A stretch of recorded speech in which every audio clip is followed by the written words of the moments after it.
Welcome to the Sisterhood of Sweat. Happy Friday, everybody. Thanks for having me, Linda. Absolutely. I'm excited to dive in because we have so much in common. Sara Grey is in the house with us today, and she is the founder, you guys, of Fitonic.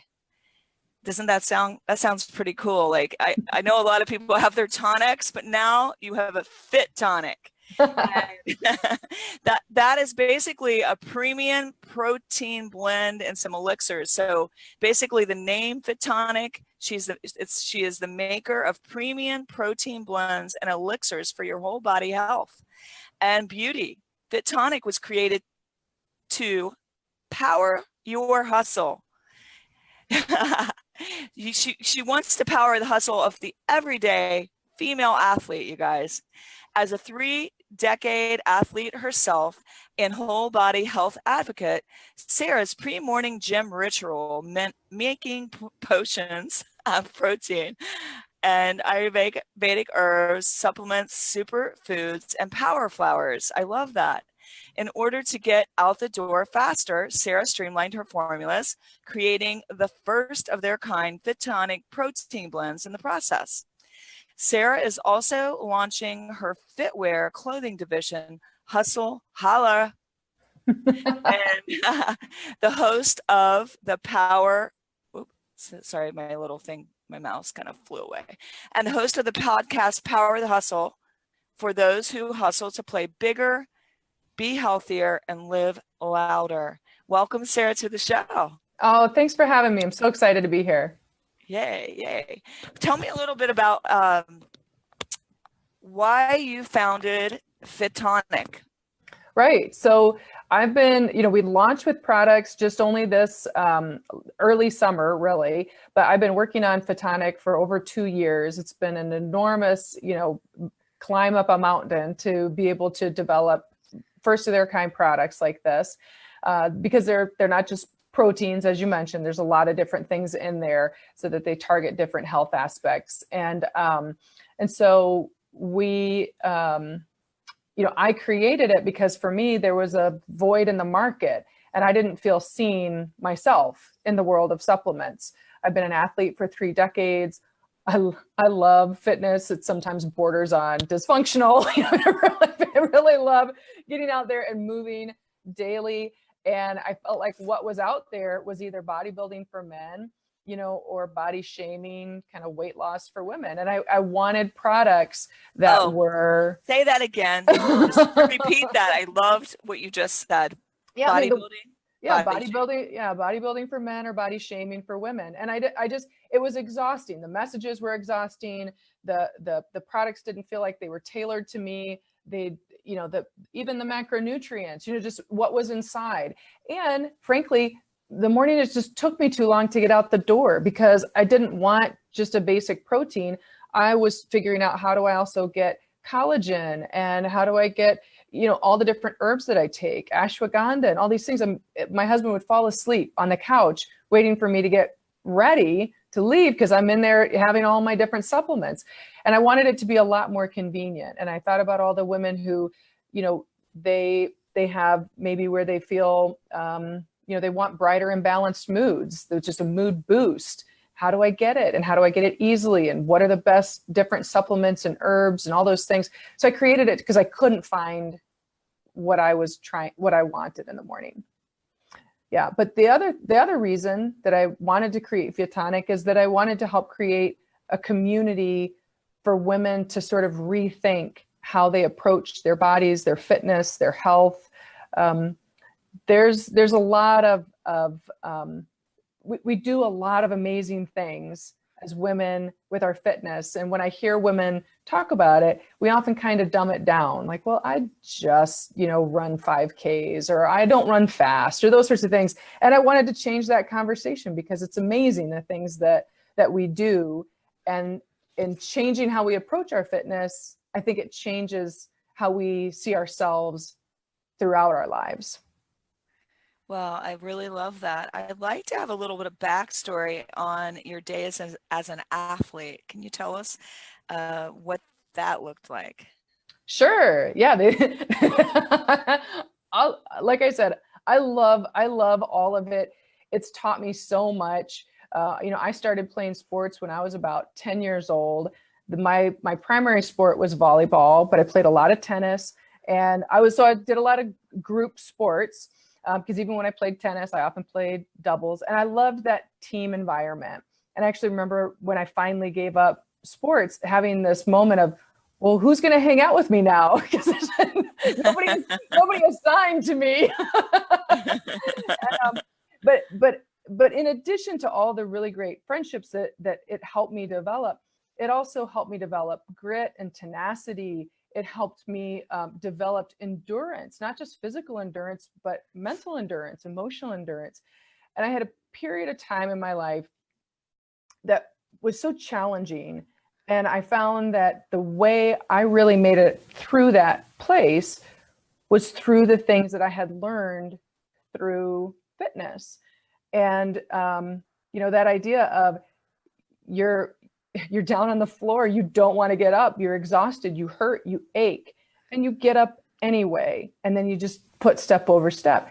And it was those kind of lessons that I had learned through athletics that really helped me pull out of that very, very difficult part of my life.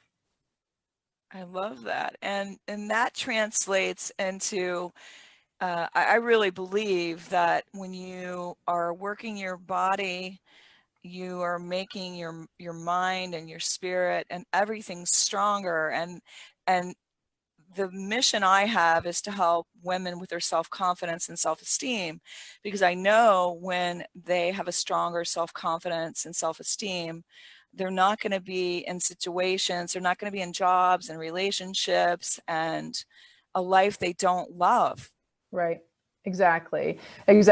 When I was in my mid-20s, I was broke.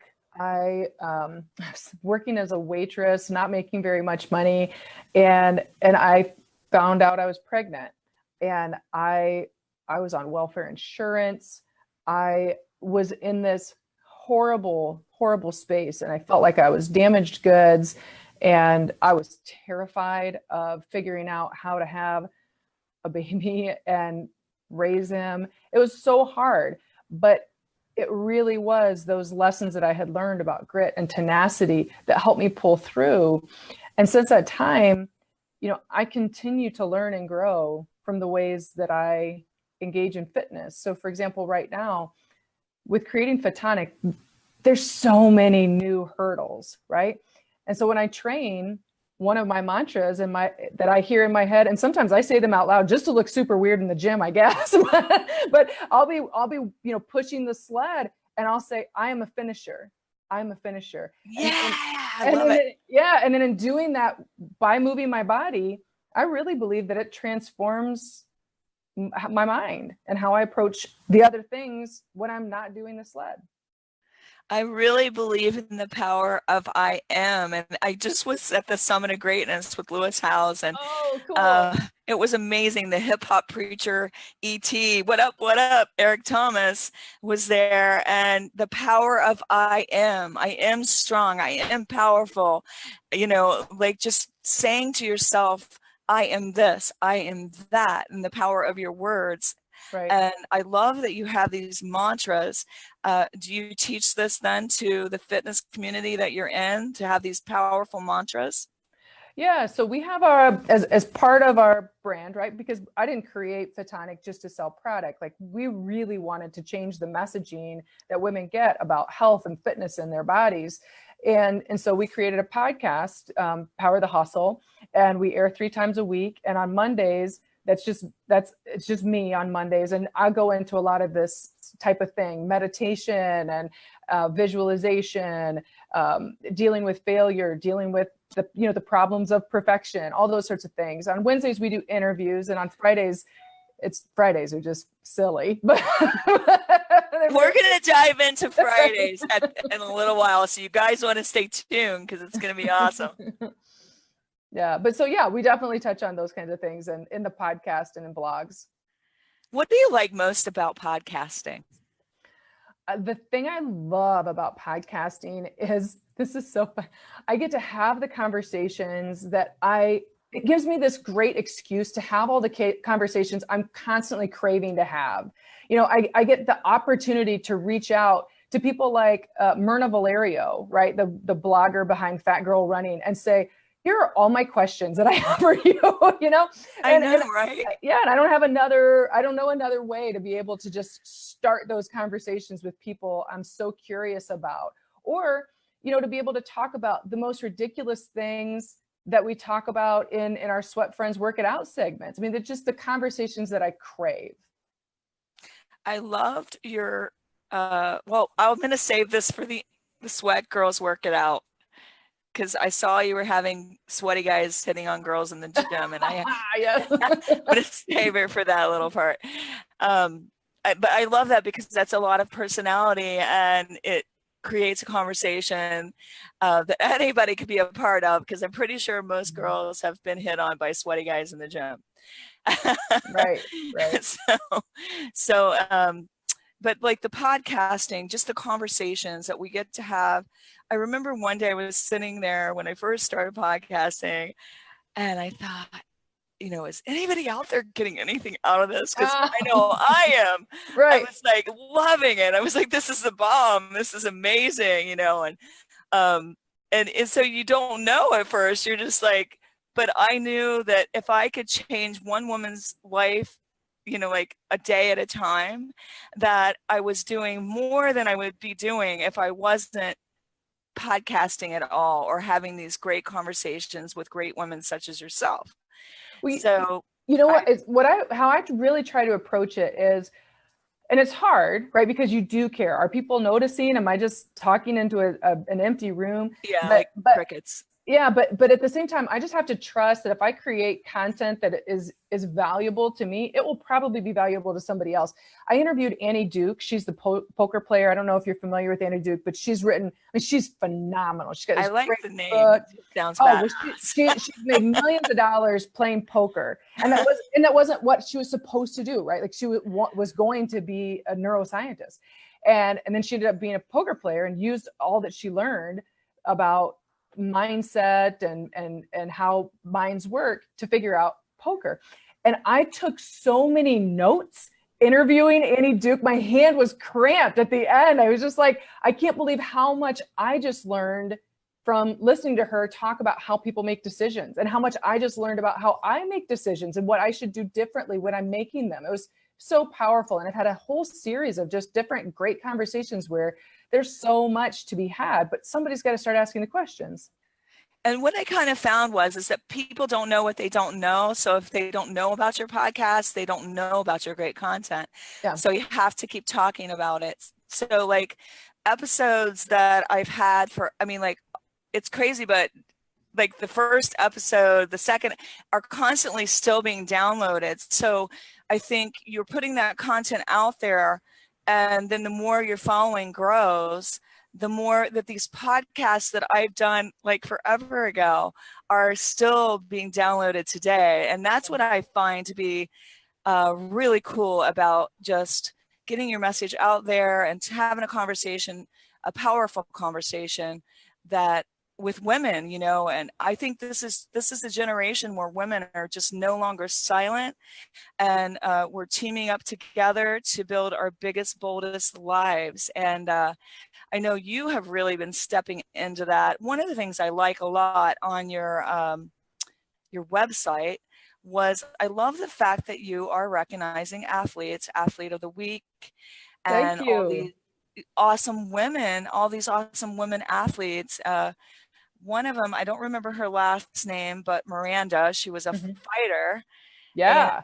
And, I think I have a fighter kind of spirit in myself. So I just love a woman fighter, because it's just like putting it in real terms. And can you tell us just a little bit about her story? Do you remember what you had on the site? Or well, in terms of Athlete of the Week, you know, what we wanted to do there was give a platform for women to be able to be recognized, have their hustle recognized, right? Because we don't see it that much in the media. You know, I kept looking at my news feed and waiting to see, what are other women doing? Like you can find women in some really cool yoga poses on Instagram and stuff. And that's not to downplay it. I love those. Those are my newsfeed all day long.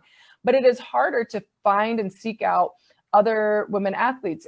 When people would talk to me about this as a concept and they'd say, Sarah, why are you doing that? You don't need to do that. And I said, name more than 5 female athletes. Just name more than 5. And you get stuck after like 3, right, you don't, there's not a lot of coverage. And so we wanted to start really highlighting just the everyday female athlete and have it feel more community, right? Like understanding there are other people out there who are starting from where you're starting, or who at least did start from where you're starting, and be able to sort of look at other people doing things that are different and wonder, maybe that's for me. Maybe I could try that. We'll be featuring all kinds of athletes. And I think she's an MMA fighter, which is, unusual. I don't know. I don't personally know a lot of MMA fighters, but we'll also be featuring dancers coming up, women who are athletes as, postpartum. And I use the term athlete, meaning if you get up and you move as part of your regular day, you can just go ahead and call yourself an athlete. You don't need a particular tracksuit. You don't need a medal given to you at the end of it to be considered an athlete. And so we want to be able to highlight women at all different ages, stages, different types of way that they're moving their bodies to help inspire people, help people feel connected, and be able to finally see themselves showing up in their news feeds. Wow. Yeah, I really love it. I love the whole, being an athlete myself, I really love the whole mindset and just the empowerment, I think, of being a female athlete, of just being in touch with your body and the grit that you get from that perseverance of pushing forward in whatever goal you have athletically, whether it's to run a 5K or it's to do a Spartan race or it's to be an MMA fighter. I guess you can't read that, it's backwards. It says, get it, girl. Oh, cool. I'm all about women getting out there and getting it, but I also want you to know I'm in synchronicity with you today because it says hustling. Love it. Love it. Love all things hustle. And if anybody's listening and they want to be highlighted as one of our athletes of the week, you can go to the website, or if somebody inspires you, you can get nominated. You can nominate yourself. You can nominate somebody else. This isn't reserved for, Serena Williams. We love Serena Williams, but it's not, she's not the only one who can be highlighted. And so anybody who says, hey, you know what, I just ran my first 5K, or I just ran my first marathon, or I'm learning how to, do martial arts. We love that. Share your story with us. We want to share your story. I love the whole athlete of the week. I do. I really do love that. But you know what? I think the biggest thing is you're recognizing women, and I think that needs to be done a whole lot more often than it is, because that's why we can't name 5 female athletes. Yeah. So when you guys do review this and you leave a review, I want you to name 5 female athletes. Right. And if you can't think of them, you can go to our Instagram and you can find some. Oh my God, I love that. I love that. And I do love the fact that, well, you also are more than, you're all about female empowerment and just, women being their best selves. How can women, step into being more of their best selves? I love that question. And I think my personal belief is women need to become real good friends with failure. I know that sounds like not the right answer, but honestly, I can't think of another more important thing for women to do, because to really step fully into yourself, to really be that human being you want to be, to have the life that you want, you might be afraid of failure. I'm not telling you don't be afraid of it, right? That's like saying don't be hungry. Nobody wants to fail. Well, yeah. That's like saying don't be hungry. Well, I can't not be hungry. I just am. And if you're afraid to fail, well, all right, fine, but just don't let it decide. I tell my kids all the time, I've got a gaggle of children. I have 4 sons, and I tell them all the time, you know, fear will always have a seat at the table. It just doesn't get to decide what's for dinner, right? Like, you're going to feel afraid of failure, but don't let that fear of failure keep you from trying. Accept that failure will be part of the course, accept that things will go wrong and you won't be perfect. And if you just know heading out, packing your bag for your journey, this is going to be really imperfect. And there's going to be lots of times where I'm going to fall on my face. I'm going to land in some mud. So it's all going to go a little askew, but I'm going to stay curious about the adventure. And I'm just going don't to stay in the mud. yeah. I'm going to when the failure happens, I'm going to learn as much from it as possible. And I'm going to, fail forward and fail faster. And then I'll really start picking up my pace. What are some ways women can stop getting stuck in their failure? Because I think a lot of times you're going up, up, up, you jump, you do it, then you fail, and you're so stuck in the disappointment of, Sure. I failed. How do they Sure. move forward then? What's a good way? I think the reason that a lot of women get stuck in failure is perspective. What does the failure mean? Does the failure mean, is it for you, other people are looking and judging, they notice the fail? I think that's where a lot of people get stuck, is they're embarrassed, right? They're worried. Yeah. Or they think it means that something, like they have a disease, like I'm suck, I really suck. Right. Because I failed, I am a failure. No, There you go. Yeah, That's it. right. You failed because you're trying. There it is. it means you're a trier. It's not a failure. You're a trier. And oh yes, I love it. The other thing that I've really made part of a ritual of my day is when my children leave in the morning, I say to them, "Happy adventuring," and frankly, I make them say it back to me, because I think it's important that we say that to each other as our day starts, to keep perspective. I love to think of it as an adventure, because that means when things don't go as expected, that doesn't mean I'm a failure or I can't do it. It means there's so much I don't know about the road ahead. And I'm going to do my best. I'm going to show up for it. And I'm going to enjoy the process of learning. And if you keep that perspective, if you flip it from, everybody knows that I suck and I'm a loser and I'm no good and I'm a fraud, right? If you don't focus on those voices, but instead you focus on, I got my bag packed and I'm ready to adventure in this life, then the failures, right, they're just part of the process. They're part of those surprising detours that help us ultimately get to where we need to be, want to be. They were just unforeseen at the moment we left the house for the adventure. It's just a learning experience, right? So like, I think instead of just looking at the failure like the end all be all and it's just all done, you look at what good things, because there's always some good things that you could take out of whatever you have tried to do. And sometimes it amazes you what you actually did accomplish if you weren't so stuck on the expectation of, I wanted to be first place. I mean, like, I can't tell you many times competing, I wanted, either I did get first or I wanted to be first, or you were second or you were third. And instead of realizing, damn, I'm like 56 years old, I just did a one-arm handstand and I landed in the splits. That's pretty amazing. Like, you're looking so much at this thing you want to achieve. You're missing all the things you are achieving. And I think it's a lot like that in failure. So look for the good in the failure and then don't stay stuck in the mud. Right. Yeah, because a lot of times people don't even get to the failure because they're unwilling to do the try for the fear of the failure. Right. Oh, absolutely. So if you just say, this is going to be part of it. There is no human being who is doing a thing who isn't also simultaneously failing fairly frequently. It's impossible. And being criticized. You cannot do meaningful work in your life without failing regularly and being criticized regularly. That's just, well, that's your audience. Like, that's how you know you're yeah, making a voice and a wave, is when you get critics. Like, yeah. yeah.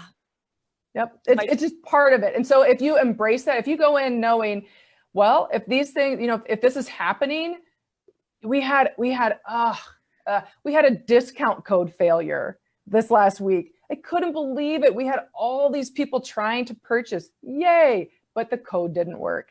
That's a huge fail for us. A huge fail. Oh man, what a bummer. But you can't. I've had some no records, like, oh, that was the best podcast. What? Yes. I didn't record it. Me too. And they're hard and they hurt. They're gut shots, but you can't stay stuck or else you don't ever get to go anywhere. So if you want to have happy adventuring, pack your bag, get ready for a few detours, and go enjoy. Wow, that is so good. I love conversations like these because it makes everyone really take a realistic look at what they've been hiding from or not trying in their lives. That gives them permission to go ahead and try and get a little messy, because I'll tell you right now, success is messy. It is not perfect. No. People ask me all the time. I've got a really, really intense life, right? I mean, we've got a lot happening with my business. I have 4 kids. I still maintain, another profession at the same time. And people will say, how do you do it? And I always say, messy. I do it real messy. Nobody does this like with Pinterest picture perfect style. It doesn't happen that way. Well, and I think a lot of times we get stuck in the fear of thinking, because my mom was a perfectionist and her mom was a teacher. And so I used to really be afraid to make a mistake, because my mom grew up in that type of environment. She would stand over me ready to pounce, and I was really afraid of making mistakes, until one day I realized it didn't, I'm okay. It was I didn't die. It wasn't that big of a deal. And then I started learning that mistakes really were how you learn. And I think people get stuck in this fear of that it has to be perfect or it has to look perfect.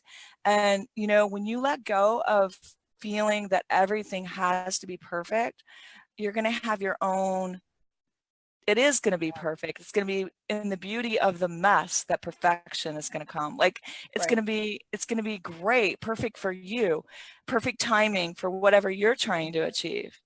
Yeah, I actually, a couple of years ago, as I was creating Fitonic, this is going to sound so funny. I actually practiced failure, because I had for years wanted to do this and was hesitant. I just stood on the edge of the cliff and wouldn't jump, because I was so worried of what other people would think. Frankly, it feels like you're taking out your diary and you're letting the world see, and you're like, do you like it? And so I was afraid. And so what I did was I started training on pull-ups. And every day I would go into the gym and I would stare up at, the bar, the handles, and I would just, there's no way, I can't do it. And I would just hang there. I don't know, my body doesn't do this. And I thought, if I can just in public, in a gym, struggle through this, over time, I will learn to worry less about what other people think. I will worry less about the fact that I can't do things the moment I want to do them. I will have to learn how to be patient with myself and let myself have time to grow and figure it out and get strong. And over about 9 months, I finally did it. And the very first time I was actually able to do an unassisted pull-up, I remember I got down, I was like, I think I just conquered the world. I mean, it was it's like that confidence builder. Yeah. And now when I get stuck and I think, wait, I can't do this. This is too hard. I will never be able to figure this out. I think back to that and I think, no, I do figure things out. I can do hard things. I just need to practice. I need to let myself have the time to figure it out. That's what I love about fitness, is you get to work out a lot of your mental barriers with your body, right? In that space, alone with yourself, working on how to grow and get through hard things and do things when you want to stop. And there's just so much that can come out of using your body to train your mind. Wow, you guys will have to listen back to this podcast I had way back with Tara Bradford. I don't remember the number, but it does go over these fears like she's talking about, and how physically doing something could have you overcome. Like, my fear was of heights, but really my fear was of success and leaving people behind. Oh, wow. And so I talk about it in this podcast. You'll have to go back and listen. And just really, I think there's so many nuggets today. You're going to want to listen over and over. This has been so amazing. I want to get to the sweaty friends. I don't want to miss out. Oh, they're my favorite. They are my favorite. Oh my God. Oh my God. So give me a little rendition of sweaty friends in the gym and sweaty guys hitting on girls. We air 3 times a week on our show, Power the Hustle. And on our Fridays, that's our segment that we call Sweat Friends Work It Out. And that's where I just get together with my gym buddies, and we finish the conversations we start when we're working out, and we cover the gamut. I'll tell you, I still get embarrassed. It took me forever to even talk about that segment without blushing. But my very favorite episode is called "Is My Vag Falling Out?" And it was, it was ridiculous.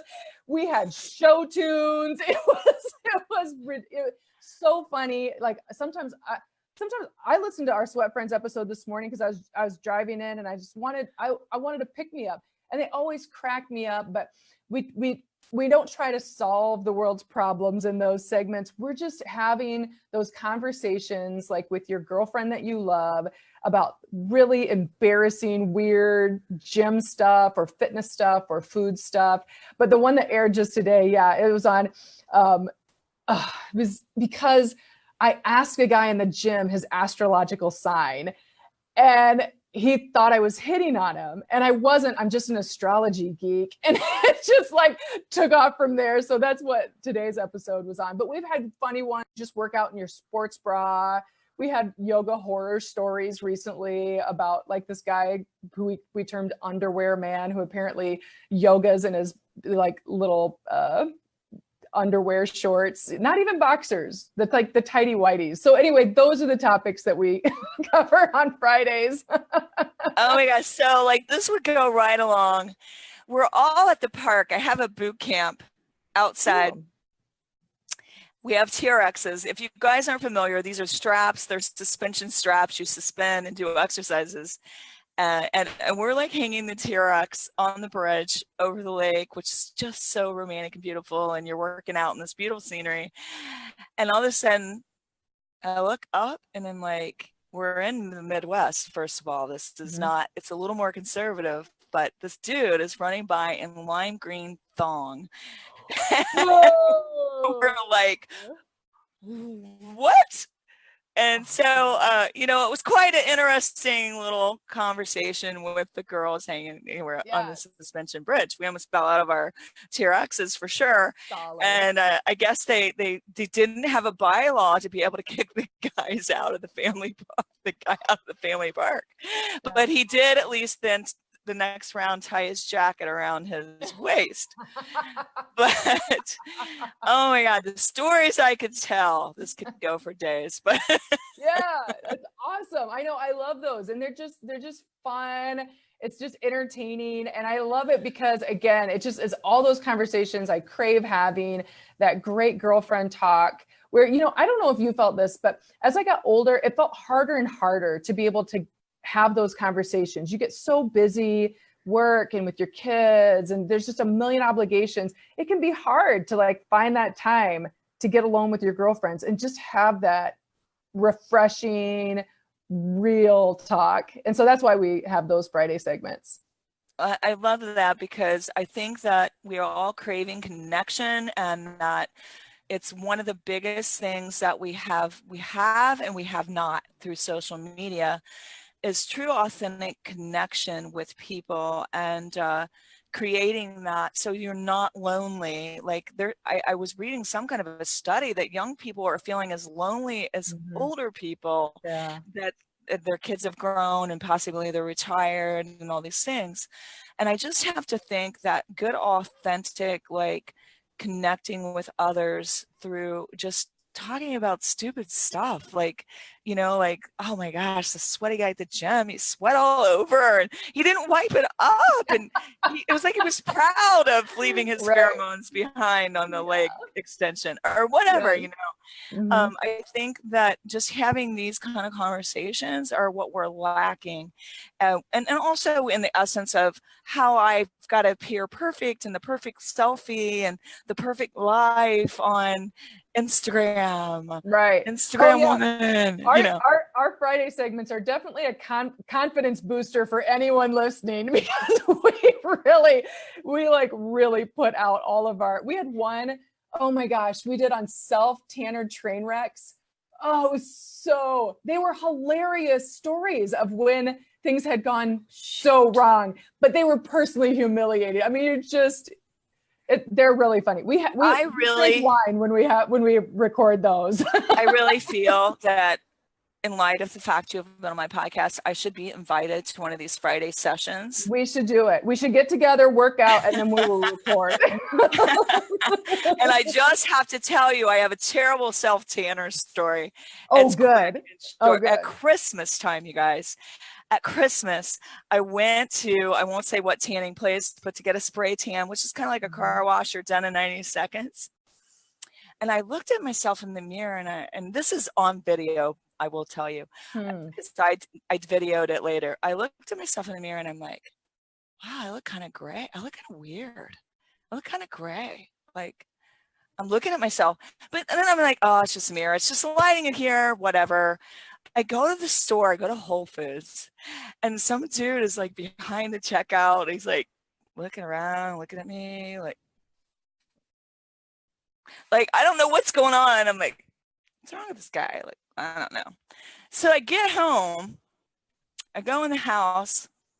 I think it was my oldest. Oh no, my daughter who is so polite, says, Mom, did you go tanning today? And I'm like, yeah. She says nothing.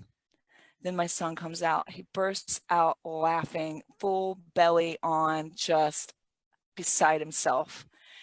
And then the whole table of everyone that's in for Christmas is just beside themselves, almost rolling on the floor. I looked like a reptile. Like I looked like a swamp, muddy, gray swamp creature.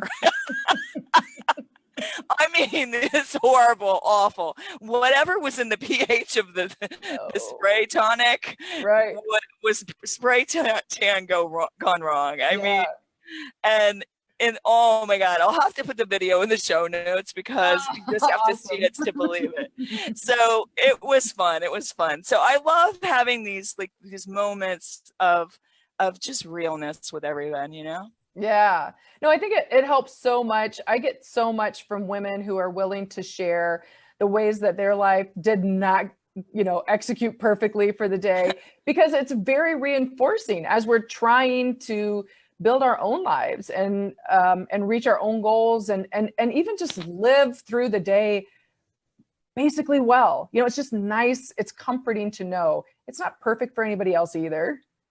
I think it just makes people feel better. Like, I could be like, the time I wore orange makeup, it was not the right color to TEDx and I was sponsoring, and I'm thinking, why does this makeup look so weird? It just doesn't look right. And I had a red dress. Could you imagine orange with red, and the guy did a black and white photo of me and I'm like, no wonder. So, and then later you're like, oh, it is the wrong color. Right. And I just think it makes women just feel so much better and just so relaxed. Like, oh, I don't have to be perfect. I can just be me. Right. Yep. Yeah. Agreed. Oh my God. Well, this has been the best conversation. I have enjoyed myself so much today, just being real and just having a powerful conversation around fear and failure and just going after it. What are 3 simple tips that you could leave with women out there today? 3 simple tips, just in terms of anything at all? It's wide open for you. Okay. that gives me a lot of latitude. I've got a million things that I think. So number one, here would be number one. This is in the relationship category. But I think it's so important because we're such relational people, right? And is never expect anyone else to complete you, right? Never expect anyone else to be your everything, because they can't. It's too tall of an order and you will always feel disappointed. So it's just like, it's an inside job. It's all it is. It's just, you can't avoid it. It's an inside job. Nobody else can save you from you, right? So you got to do the work. It's an inside job. The second tip that I would say is move your body. There are so many women out there who struggle with all the things, right? Body image issues, feeling a lack of confidence, just the physiological stuff, right? Like I'm tired, my digestion's not great, I have trouble sleeping, all those different things. If you get out and regularly move your body, it is the best self-care you can ever possibly deliver. It will beat a pedicure or a massage or, you know, any of those things that are all great too. The regular movement can transform your biochemistry, how you feel, how your body works. It's so worth the investment in yourself. And then the last thing is, I really do have a million thoughts on things, so I'm working really hard to narrow it. But the last thing I would say is stay in your own lane. We have such a tendency to compare our lives to other people. And if our lives don't look the same, we feel like we're missing it, that we aren't doing it right, that our lives aren't as valuable, or that we aren't as valuable because our outcome doesn't look like, you know, sister's outcome. I read this great quote the other day that said, you know, you could eat and exercise exactly the same and you're still going to look different. And it's the same with everything in our lives, right? We can all work hard, try hard, show up, and still have a different experience and reality than the other people near us. And by looking at what everybody else is doing all the time, we miss this beautiful, brilliant opportunity to live our own realities. And the fact is, other people are staring at you at the same time you're gawking at them. And so just ride in your own lane. Stop getting distracted by what other people are doing, not doing. Yeah. And then just ride in your own lane and you'll ride faster. You'll get there faster and it will be more fun. You can cheer on everybody else as they're doing their own stuff, but don't let what other people are doing make you think that what you're doing is less significant, less meaningful, less impactful. That's not your life. Live yours. Run in your lane. That's so beautiful and so well put. And I just want to acknowledge you for just being you and such a strong and powerful force, and just putting yourself out there for other women and being such a great role model. Oh, thank you so much. You're so kind. And I've loved this conversation. It's been tons of fun. And we're going to record. We're going to sweat and then we'll record. We did. We are. We are definitely, we're on fire. Oh my God. Well, where can everyone reach you on social media and follow you and get your podcast? And sure. So our podcast is Power the Hustle. We're on all the podcast platforms. And then our website is at fitonicbody.com. So it spells like fit tonic, but just one T, fitonicbody.com. And it's the same on Instagram. We're also just starting to upload stuff on YouTube, but that's still a little bit in the works. But fitonicbody.com is, and that social handle will work wherever. Awesome. Thank you guys. And thank you, Sarah, so much for being a part of the Sisterhood of Sweat. And make sure you guys go on and join the Sisterhood of Sweat community. And tell me what other great guests and topics you'd like to hear and people that you would like to have on. And make sure to catch Sara again on her podcast. Say the name again. Power the Hustle. All right. Thanks, everyone. And thanks, Sara, for listening to the Sisterhood of Sweat.